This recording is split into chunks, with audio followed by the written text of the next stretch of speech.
You're in the shower. Nobody else is there. The water is running. And without choosing it, your mind builds an entire scene that never happened.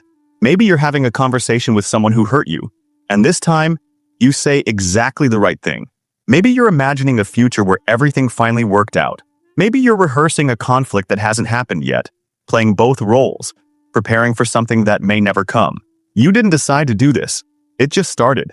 And now you're 10 minutes into a conversation with a person who isn't there, in a situation that doesn't exist, feeling emotions that are completely real.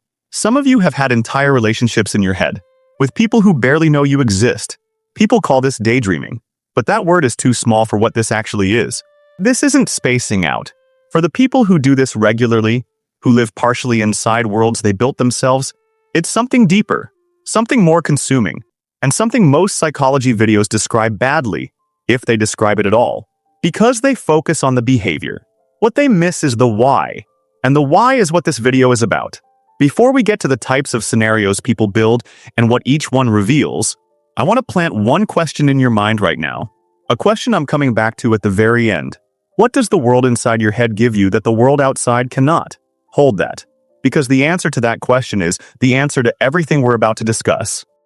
There's a term in psychology called maladaptive daydreaming, a pattern where someone becomes so absorbed in imagined scenarios, it begins to interfere with real life.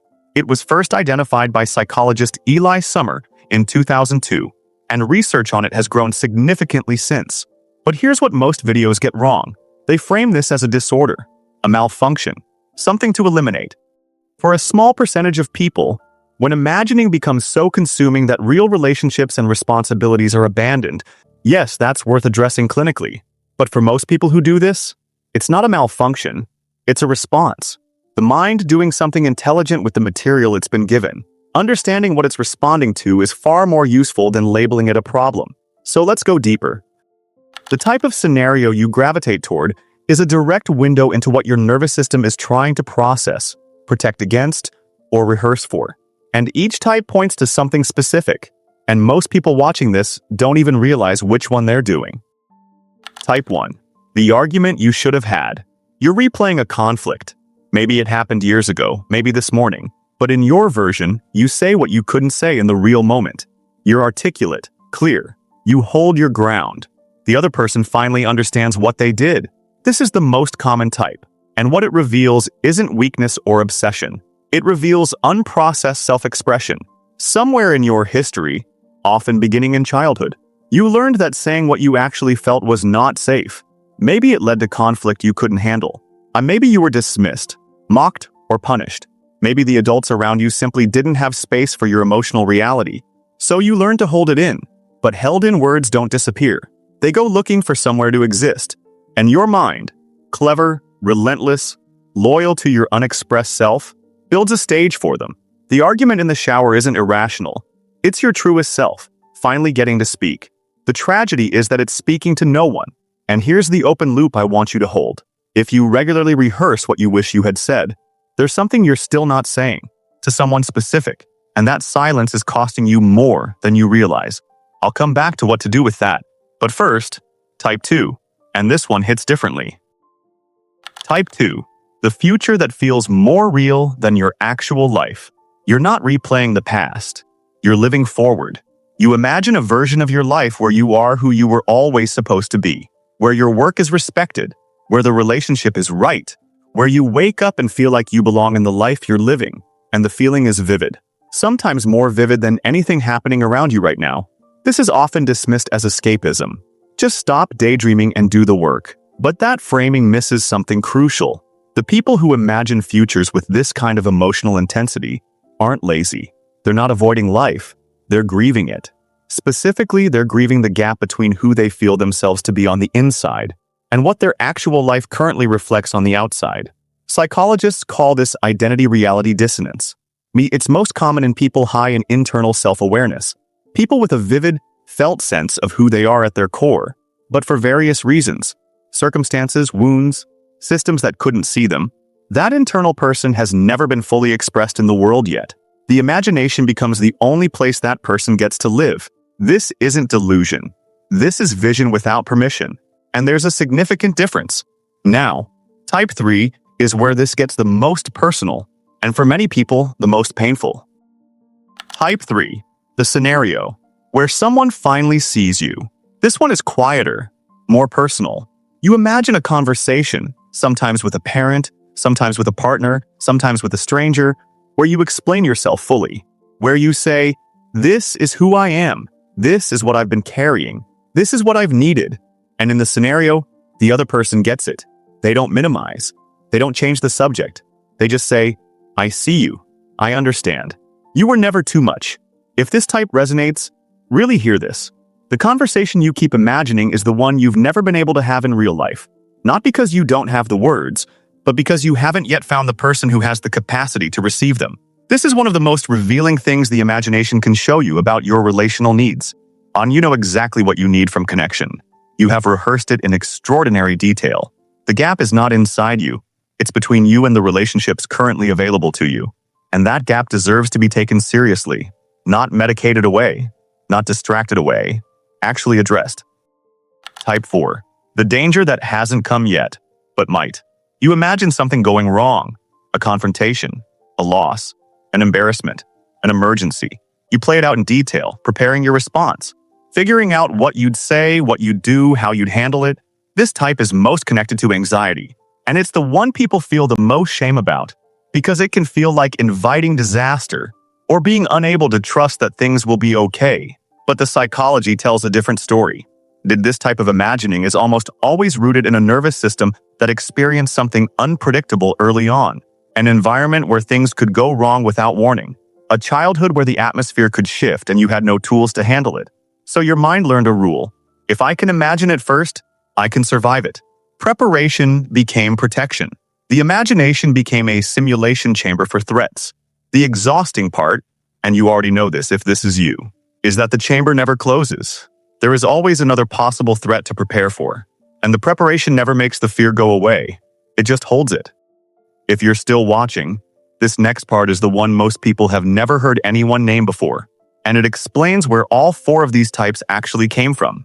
The 4 types are the what. The deeper question is, when did this start? For the vast majority of people who imagine with this kind of intensity and regularity, the pattern began in childhood. Not because anything catastrophic happened, though sometimes it did. More often, it started because something subtle and consistent was missing. Children who grow up in environments where their inner world is not acknowledged, where their feelings are too much, or not important enough, or systematically ignored, don't stop having an inner world. They go inward with it. They build somewhere to put it. And imagination is the safest possible location, because nobody can enter without permission. Nobody can criticize what they can't see. For a child who felt unseen, the imagined world wasn't escapism. It was survival, the one place where they got to be fully real. And that habit doesn't end with childhood. It follows you. Because the nervous system learned, the inside world is safer than the outside one. And then you became an adult who lies in bed building scenarios, who zones out in meetings building scenarios, who walks alone at night building scenarios. And the people around you say, you're not present. You're in your own world. And you are. Because you learned early that your own world was more reliable than the one being offered to you. This is not a failure. This is a very intelligent adaptation to a very real emotional experience. Which brings us back to that question. What does the world inside your head give you that the world outside cannot? By now, I think you know the answer. It gives you safety, expression, connection on your own terms, outcomes you can control, a version of life where you are finally fully seen. Here's the part most people feel but don't name clearly. The imagined world costs you something. Not because imagining is wrong, but because the more richly you invest in the inside world, the more the outside world starts to feel pale by comparison. Real people, with their messiness and limitations, begin to feel like less. Real conversations, slower and more imperfect than the ones in your head, start to feel insufficient. Real outcomes, which can't be controlled the way imagined ones can, begin to feel more threatening. So the loop tightens. The more unsatisfying real life feels, the more time you spend inside. The more time you spend inside, the less practiced you become at tolerating the imperfection of real life. And slowly, without choosing it, the inside world becomes the primary one, and real life becomes the interruption. And this is where imagining stops being adaptive and starts becoming quiet withdrawal. Not dramatic, not obvious, but real. And if you're honest, you can feel exactly where on that spectrum you currently sit. The goal is not to stop imagining. The imagination is one of your greatest assets, connected to creativity, empathy, problem-solving, and emotional processing. The goal is to change your relationship with it, so it serves you rather than substitutes for you.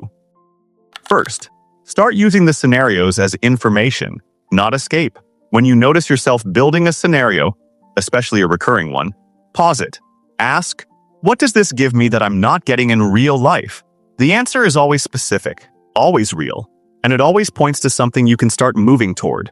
A conversation you need to have, a need you need to name, a boundary you need to set. Your imagination is not random. It is precise. It is showing you exactly what is missing. The question is whether you're willing to let that information move you. Second, bring one scenario into reality. Not all of them, just one. The most recurring one. Take the central thing that scenario gives you, the expression, the recognition, the truth-telling, and find one real-world action that moves toward it.